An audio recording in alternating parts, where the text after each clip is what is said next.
We're interrupting this program in order to begin our regularly scheduled broadcast. Thanks for watching the Lit TV Network.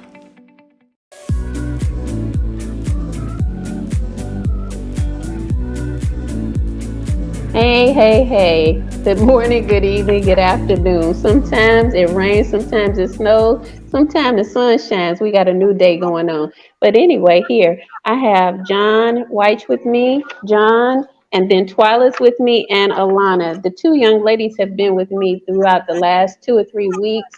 We've talked about racism in the education and economic system. We're going to go further with it. We knew that John would be the one to co-pilot on this here. He might take over our whole show, according to Rickey, but he's here. And listen, he's dynamic with the information and what's going to get us loose. And I would say loose as a tribe. We work together. So, John, systemic racism. First, introduce yourself and how they can get in touch with you and see your show. Yeah, my name is John Wyche. I'm on the Lit TV Network. You can see my show at 7 every Monday. And really excited about the show. The name of the show is Pragmatic Solutions with John Wyche. And the reason I name it Pragmatic is we got to stop talking past each other and talk to each other and have difficult conversations sometimes. But I don't have any problems having difficult conversations because it's time. We only got 1,440 minutes in a day, and I'm not letting any time assassin mess with none of my 1,440 minutes. I will shoot a time assassin in the head to reclaim my doggone time. That's All right. Reclaiming my time. Go ahead, Twyla. Time assassin. I am Twyla Prindle. I am the founder of Cash Kids. That's Cash with a K, where we teach K through 12 students to master money skills early so they can lead struggle-free lives. Of course, you can reach me. The easiest way is on Instagram to reach us at Cash Kids. Of course, that would be 2 S's on the end, so KASHKIDSS. And we are here happily serving you and your children. In Jacksonville, along with John Wyche, is where she is. All these Jacksonville people. All right, Alana, go ahead with your beautiful self. Sweet. Hi, my name is Alana Wins. Happy to be back. I am a brand and product marketing strategist for a credit union. On the side, I'm also a media host and multimedia journalist.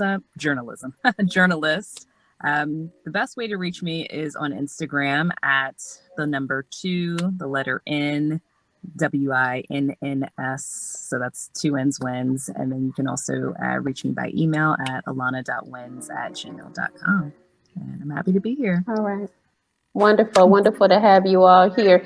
So I was talking to Twyla last week after we finished the show on education and disadvantage. I love the way that Alana brought up the resources that were not congruent for, African American children to actually excel. And then I said within that, because her and Twyla talked about going to HCBUs, that I went through the system and experienced the inequality of resources. So one of the things that me and Twyla was talking about is who to bring on, and John is busy. I didn't think I was going to get a call back from him. I really didn't, but he came, and he's a major player in this area concerning what I heard about him and know about him to this day, and that was from Twyla. So we have systemic racism, and system goes so far than just looking at the world in its sense. But slavery created a foundation for systemic racism that continues to perpetuate discrimination and disadvantage. The thing that we're looking at is disadvantage. And I told them about 2 weeks ago, I'm not really concerned about what others are doing, John, but what I'm concerned about is what you said earlier. The fact of the matter that we might be saying a lot, but not putting our heads together to do a lot. There's some things that I want to get with you on the backside with, because the disadvantages, as Alana brought up with the books, the resources, and having experienced them, there's many out there that have. Twyla experiences that I know as we talk and we work on programs and different things. But one of the things I want to put in there is if this continues on and we don't have people teaching our children from our standpoint, then what's going to happen is we'll have more mental illness. I got to throw that in there because what is the breakdown? And the breakdown to me is disadvantage means that we'll continue to be at a disadvantage and it hits us mentally because it's not giving us the preparation for the economic setup or the education and how to win in the system. Okay, John, I know that was a lot, but I had to go. Oh, that's fine. Hey, my I'm thing is going. this. At the end of the day, I had a conversation with a young lady out in Utah today, a young Anglo female. Saxon. And what I told her, because my son said I got a PhD in white guilt. So what I told her is, I told her Wow. it's important to make sure that we don't get emotional with the disadvantages. Because what people don't know is that in 1964, when they were passed, LBJ was passing the Civil Rights Bill, he was known to be able to get votes. But what happened is right down to the last hour or two, the Blue Dog Democrats said, no, we're not going to vote for it. And we would not have a Civil Rights Bill of 64 if they had not voted. So what he had to give them was put white women in as minorities. That's a fact. So I had the conversation with the young white girl today, and she's a great. She understood it. She felt it. She received it. I didn't care if she received it or not because I was going to tell her, but she received it. And at the end of the day, she understood that it is important that folks like them that were put in on purpose in the Civil Rights Bill as minorities. And my thing is always, how can you be the minority when you're sleeping with the majority only in this country every night? How you gonna be a minority? But that was put in there so that they can use the law to keep money going into their community. What I want us to do is I want us to understand, stop whining. I want us to understand that we have power in our own community. Turn some dollars over in your own community. I mean, and people get off the plane coming in our community, open up corner stores. That's right. Don't go to their corner stores. My mama did not allow us to go to them corner stores if you wasn't from the community. And then what I want folks to do is this is how you erase it. Every week, say you're gonna spend $50 with black folks, from this black hand to your black hand, just $50. If half of us did that, then we wake up tomorrow and say, but the other side will wake up and say, that black dollar that comes into our community after 8 minutes of being over in the Negroes community, where the money? Because they get all of their money and they get all of our money. So what happens if we just, I challenge people all the time. How about just spending $50? If you can't spend 50, spend $25 a month. If you can't spend 25 a month, spend 25 a week. If you can't, just do something to turn dollars over in our community. That's a small thing. Everybody can do it because everybody's got $20. They don't know where it went every month. How about spending money with black folks? That's the number one thing I think. If we just did that, we could move some things. And there's some other stuff that I got, but I'll be quiet. It's a lot. Yeah, it's a lot to be said on that. Twyla, you want to add to what John is saying? Maybe give pros and cons. I don't see any cons in this moment, but I think it is a great thing that you have to give back to your community. I had a situation just today where I was discussing with another person the experiences, for lack of a better term, that we can sometimes have in our own community. So, as John was saying, yeah, we do give back to their community whether we do it consciously or unconsciously, we're spending with them. But then, like sometimes when we get power in our hands, where we can open doors or bless people that look like us, we don't often take it, or we become this guard dog, like it's our money when Right, it's really right. not.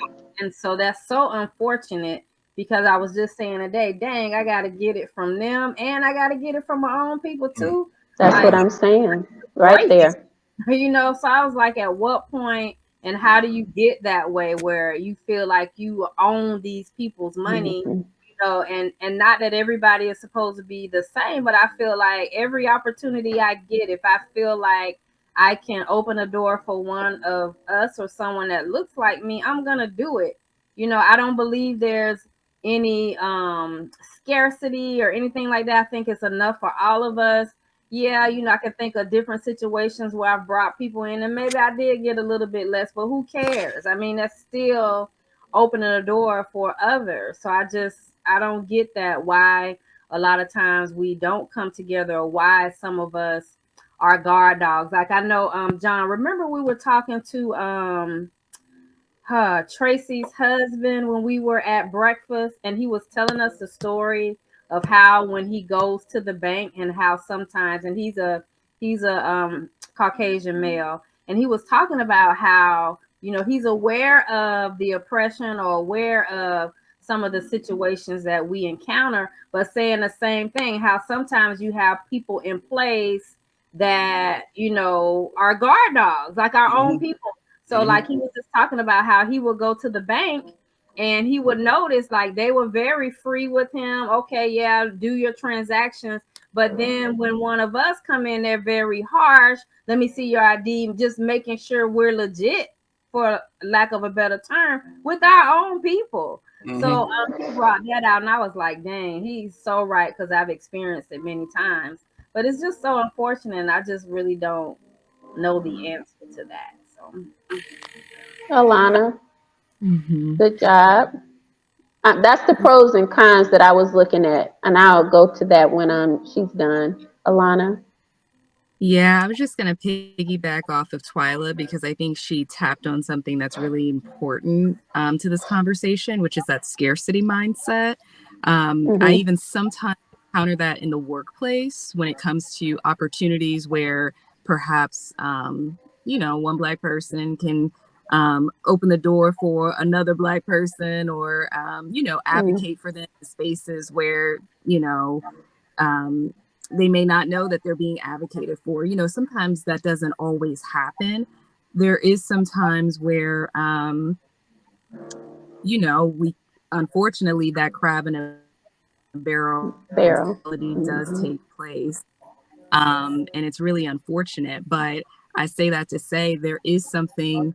I think there's something deep and ancestral and spiritual, excuse me, that happens when we bless people within our own community and put people on within our own community. I think there are some intangible things that go on in the spiritual realm when that takes place. So, in terms of the importance of why we should be doing that from a spiritual standpoint, I think there is an importance to that from that aspect. But then, monetarily speaking too, um, I think just with a lot of the documentaries that I had seen from years ago that talked about Black Wall Street, those weren't necessarily things that we were taught in history books. So it's really interesting to see that there were Black communities that were standing and functioning on their own. And I'm not saying that we shouldn't invest in other, I suppose, communities, or that we shouldn't do business with other communities, because, years ago, before, well, let me just say this from an international perspective, way back in the day, you had different communities who were trading with different communities. So every community, may have something very unique or specific to offer. But again, when it comes down to our community, I definitely think it's important to ensure that we are investing in our people, because that's really the only way that we can collectively move forward. Um, and again, as Twyla had mentioned, sometimes not everybody operates from that give back spirit, and that's unfortunate. But I would say to that, don't let those experiences keep you back from doing what you know you're supposed to be doing as a person within our community. Just because somebody didn't put you on, okay, that's unfortunate, but still, you do what you got to do to ensure that you putting on, that business owner, that, little kid coming up, whatever the case may be. Just, ensure that you still keeping your community as, the target or focus at hand. That's a good, the conversation is really good. I want to add something that it still goes back into education. I don't want to ask people to do it. I want people to become conscious. And my want is different from everyone else's, but the fact of the matter that we're talking about a system means that it's ingrained in our blood to betray each other. You see, the conversations that we have, I don't like to play around with them. People may not like it, but I've dealt with this all of my life trying to make it happen. And no one can stop us from making it happen. The thing is that we've been brainwashed to dislike each other from the beginning, that they brought us over here in the Atlantic trade. Now, there's a lot of Black people that actually don't advocate that they've been a part of slavery. That's something that I've had to talk to my own family members about. And whatever you love, then that's what you love. But unless you come together, like Jacksonville used to have come together day. I don't know if they still do. What does come together really mean? When you look at the Bible, and most of our people go to church, they don't understand what they're going to church for, just to sing and have a revival and feel good about yourself. The tribal instincts was about coming together.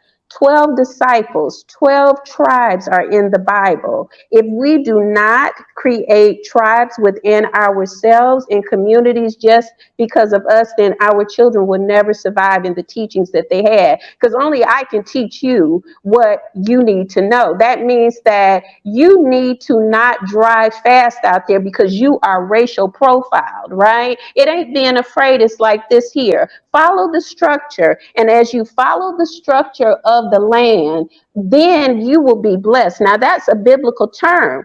Following principles, it equates to the universal principles. Now, getting back to your people, the universe says to cleave unto one another, right? And that's not just in marriage, but in a tribe. When you see the tribe that's set up in the Bible, that is a sign that you're creating that. Your people will never make it, meaning our people, until we start trusting ourselves and one another. This is not something that you're teaching people in the way where you're saying, brother, get up. What brother needs to do is become conscious. That means that, as Alana said, he's going to have to tap into his spirituality, which is what all of these churches we have going on, Black churches, they receive our money. They receive our money, but our communities are still failing. I think I better stop right there because it might be too much. I love it. I love it.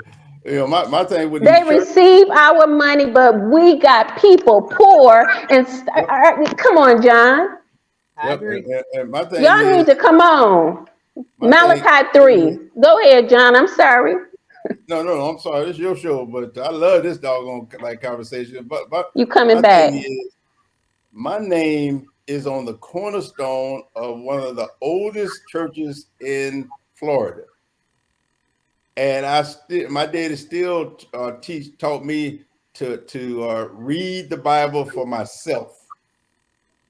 And see, the other thing is, folks don't know there was a Black Bible that they gave to the preacher in the plantations, and the white boy used to sit in the back and make sure that they abided by that white Bible that he gave them. That's right. That's right. Continuously, the part of the Bible that they gave him didn't include the first the Old Testament. It included the part of the Bible that says, "Slave, obey your master." And they actually tore out certain parts that was going to allow us to arise and meet our destiny. And they made sure that Black Bible was used to keep us down. That's the Bible, right. folks. And then the other thing is, I used to always have this conversation with folks about, what about them other books in the Bible? And they would always say, well, that the books in the Bible, the Old and New Testament, they are books that were inspired by the law, and we can only do a King James version. Now they got all kind of versions of the Bible. So my question to them same people is that I thought y'all said you couldn't have a one Bible and it had to be King James. Now you got the whoever Bible, whoever wants to create a Bible, and you can name it. So you telling me that so you said the King James Bible was inspired by God. So are these other ones inspired by what changed? And then the Yes. last thing is this: when y'all in these churches and them preachers be doing that theater about and they get that big preacher handkerchief, because they got like preacher handkerchief. Them things look like you know what I'm talking about. They look like a doggone pillowcase. And my thing is that when they tell you, them preachers talking about touch your person to your right and your left.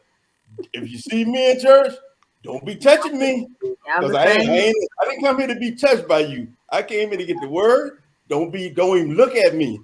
Don't talk about touching me. That's theater. The pastor that I grew up with, he never said that. Yeah. He never Yeah. said that. But this is one of them new things talking about touch. Man, you stop talking to me. No, I didn't come here for you to talk to me. So anyway, that's my theory. The Black Bible.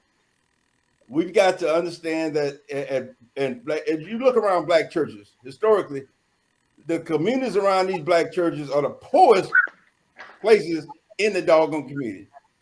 So I got problems if you're not taking people's tithes and pointing it to the community around the church. That's right. I just got a problem with that. And the last thing is I use my tithes to bless folk. Like I gave a lady a $50 tip today that looked like she needed. That's where my tithe go. I'm gonna do my tithing. Anyway, y'all get me preaching up in here. The truth about it all, just connecting with you is that part of the Bible that was taken out, it leads you back to Egypt. Everything that they spoke about Lodibar, you know what I'm saying? And you really got to know it for yourself. And that's why that spirit within you will awaken. The systemic issues come from a brainwashing again. You said it. Let's get clear. The brainwashing of when they brought them over, they gave them that Bible that they wanted them to use. No longer could they use their own ancestry spirituality. And that was just because they wanted to dominate and control. This is all of the world being about control. When you start educating yourself, you stop listening to people just because you love them. Even your parents will tell you something that may not be as congruent as what God wants you to encounter on your journey. There's generational changes that we have to make. Listen, I'm not talking about nobody's parents. I'm saying that you are an upgrade of your parents, like John's son told him. What was it? White PhD or something? I don't know, but he told him right because, PhD in white guilt. All right, forget about all of that. It's not even about them. It's about you and I and all that are here and more. It's saying, okay, Thomas Jefferson said, don't let them and their families go together because they will massacre us. Here, you can go and read that. What does that mean? We still standing in a place where they don't want us to come together. And the only way that we've realized this is through our spiritual practices or to be accounted for, to realize that something is wrong with the way that we keep the oppressive spirit. You ain't got no oppressive spirit. You just believe what people say that don't give a darn about you. Check this out. Okay. The word pharmacy comes from the Greek word pharmakela or something, which translates to witchcraft or sorcery. That's right. So we came from a tradition of the earth getting healed by what came from the earth. These folk came from a pharmacy, and if you look at the Greek word for it, it translates to witchcraft and sorcery. I didn't make it up. It's the truth.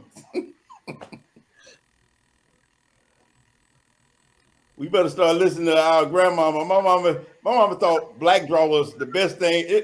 Mama, I got a headache. Give some black draw. Mama,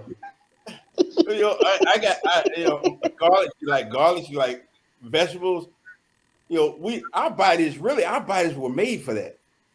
Our bodies were made for and it wasn't made for all this meat. Our bodies were anyway. I'll be preaching. I'll be quiet now, but because I love this kind of stuff. All right, Twyla and Alana, let's get it in before our time is up. There's so much to get in. I mean, I think everything that we've touched on is instrumental, but like, what is the solution to the problem? Is not looking all crazy and I got strength. Anyway, it looks great. What's the solution to the problem? And then how do you bring people back together like that? Like Alana said, it is a scarcity mindset. I have so many stories that I can tell and so many things that I see every day. That's the privilege of going to so many different schools during the day. But it's so layered that I don't even know where to start. Like, even if you put someone in check, I put some of my friends in check when I see it, but it's at the core of who they are. I don't even think that they're aware, 100% conscious that they're even doing it. So that's it right there. You're not right there. What you just said, they're not aware.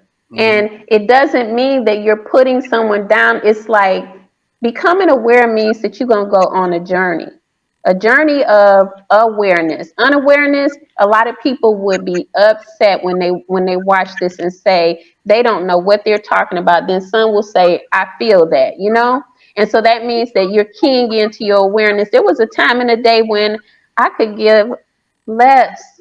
I didn't care about what I'm talking about.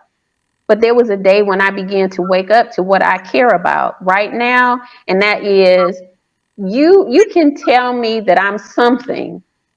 You can tell me what you think of me, but I'm going to tell you what I think about me. And that means that what I think I'm saying to you is that I came here to teach my people. Now, I teach others because at the end of the day, when we go further into it, the key is realizing that no one can press you down, especially when you come into a majority.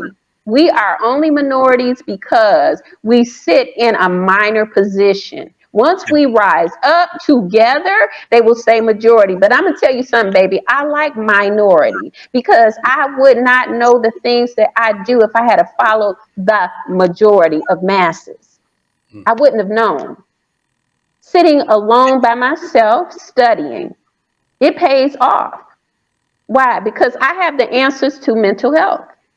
Yes, at the end of the day, the lack and the systemic issues that we have, they hit here. That's why you have the families that are in poverty. Ain't nothing wrong with them, but they need to understand that there is no lack in them. I think I gave 2 or 3 solutions. Now, y'all probably going to come back with homework and y'all going to have some solutions next week.